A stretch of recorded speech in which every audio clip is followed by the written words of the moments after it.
दोस्तों, यह भारत भूमि पूरी दुनिया में विख्यात है तो उसका मुख्य कारण इस भारत देश में हजारों महापुरुषों ने जन्म लिया। और आज हम उन हजारों महापुरुषों में से एक महापुरुष के बारे में हम बताएंगे। उन्होंने पूरी दुनिया में अपना नाम कमाया, परचम लहराया। आज हम बात करेंगे एक था महानायक के बारे में। वो महानायक कौन था जिसको क्लास के बाहर बैठने दिया जाता था पढ़ने के लिए? उसको पढ़ने की आजादी नहीं थी, क्लास में पानी नहीं पी सकता था।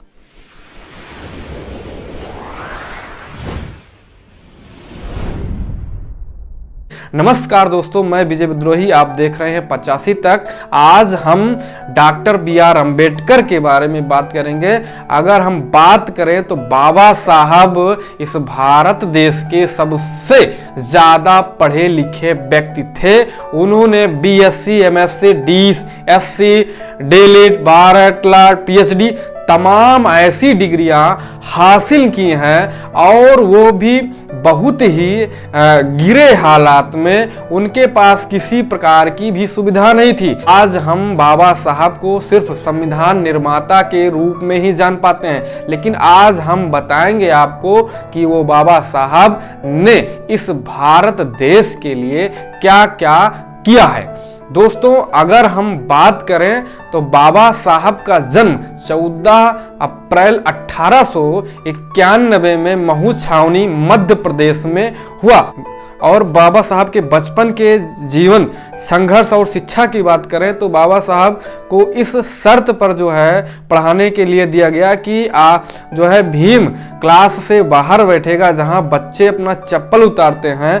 बाबा साहब जो है अलग से अपनी टाट पट्टी लेकर आएंगे, बोरी लेकर आएंगे, बैठेंगे और वह किसी भी प्याले को छुएंगे नहीं, किसी भी वस्तु को छुएंगे नहीं। और जब उनको प्यास लगती थी तो चपरासी दूर से पानी पिलाता था। अगर चपरासी किसी दिन नहीं आता था तो बाबा साहब जो है दिन भर प्यासे रह जाते थे। इस तरीके से जो है उनका शिक्षा संघर्ष रहा।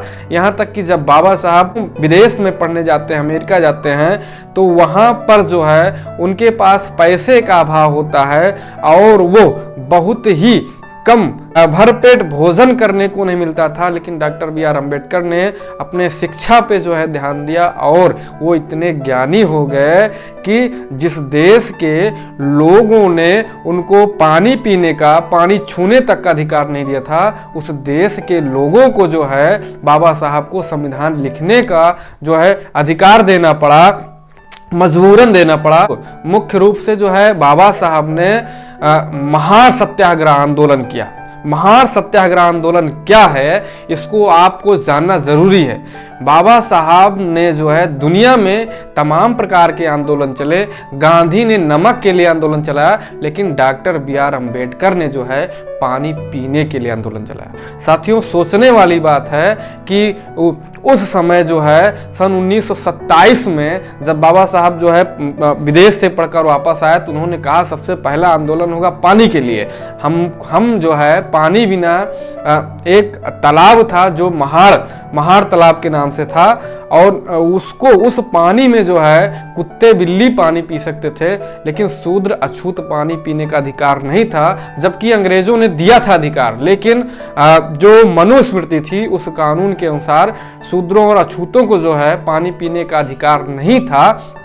तो बाबा साहब ने 19-20 मार्च को अपने 1000 साथियों के साथ, काफिले के साथ महार सत्याग्रह आंदोलन करते हैं।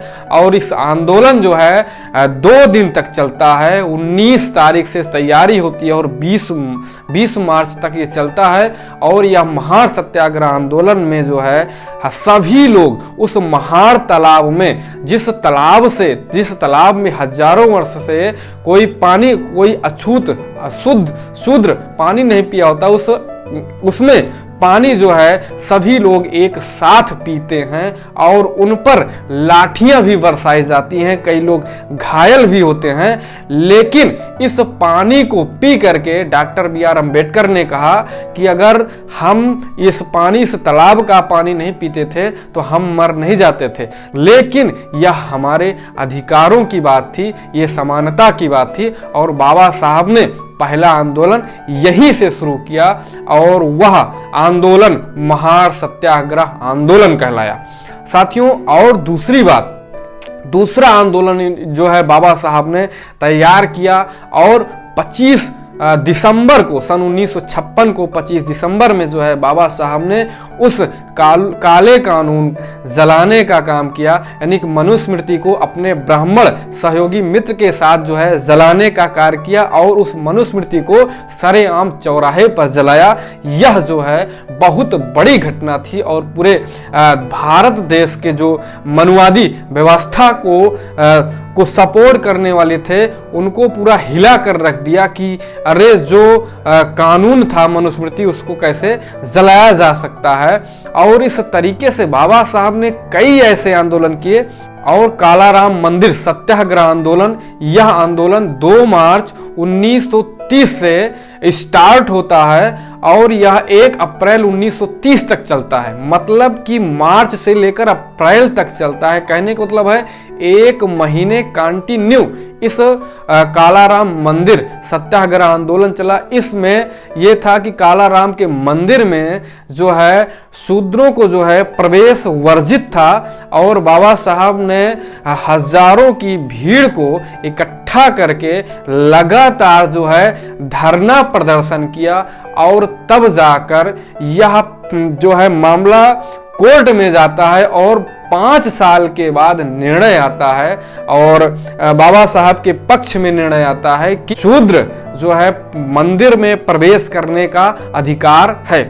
जब डॉक्टर अंबेडकर को, बाबा साहब को लगा कि यह इस समस्या का, अगर हमें पानी पीने का अधिकार नहीं दिया जा रहा है, अगर हमें मंदिर में घुसने का अधिकार नहीं दिया जा रहा है, तो इसका सबसे बड़ा कारण है हमारी वर्ण व्यवस्था, यानी कि हम शूद्र वर्ण में आते हैं और इस शूद्र वर्ण का मुख्य कारण है हिंदू धर्म। और इन्होंने सोचा, बाबा साहब ने ऐलान किया 23 अक्टूबर 1935 को बाबा साहब ने ऐलान किया कि मैं इस हिंदू धर्म में पैदा हुआ, मेरे बस में नहीं था, लेकिन मैं हिंदू धर्म में नहीं मरूंगा और ये मेरे बस में है और मैं इस हिंदू धर्म को त्याग दूंगा। जब बाबा साहब ने हिंदू धर्म को छोड़ने का ऐलान किया सन 1935 में, तो बाबा साहब ने 21 वर्ष तक जो है सभी धर्म ग्रंथों को पढ़ा, समझा गहराई से कि आखिर अगर हिंदू धर्म को छोड़ा जाए तो कौन से धर्म को ग्रहण किया जाए। तो बाबा साहब 21 वर्ष के रिसर्च के बाद इस निष्कर्ष पर पहुंचे कि हमें बौद्ध धर्म ग्रहण करना चाहिए और सन 1956 में बाबा साहब ने 14 अक्टूबर को बौद्ध धर्म की दीक्षा ली और साथ ही साथ 22 प्रतिज्ञा ली। और साथियों, इसी तरीके से बाबा साहब के जीवन संघर्ष के बारे में जितनी हम बात करें, जितना कुछ कहें उतना ही कम है। अगर हम 2 घंटे का वीडियो बनाएंगे, 4 घंटे की बात करेंगे, तो यह बाबा साहब के जीवन संघर्ष के बारे में हम अपनी पूरी बात नहीं कर सकते हैं। तो साथियों, जब डॉक्टर बाबा साहब ने बौद्ध धर्म की दीक्षा ली, यह जो है बाबा साहब के जीवन काल का जो है सबसे बड़ा और परिवर्तनकारी परिणाम था। और बाबा साहब ने जब 14 अक्टूबर को बौद्ध धर्म की दीक्षा ली तो उस समय अपने लाखों अनुयायियों के साथ बौद्ध धर्म की दीक्षा ली और लाखों अनुयायियों ने भी बौद्ध धर्म को ग्रहण किया। साथियों, इस तरीके से बाबा साहब का जीवन रहा और पूरे देश को जो भारत देश बुद्ध की धरती है, उस बुद्ध की धरती को बुद्ध का धम्म पूरे देश और दुनिया को दिया। और वही बाबा साहब सन 6 दिसंबर 1956 को बाबा साहब इस दुनिया से गुजर गए, उनका महापरिनिर्वाण हो गया।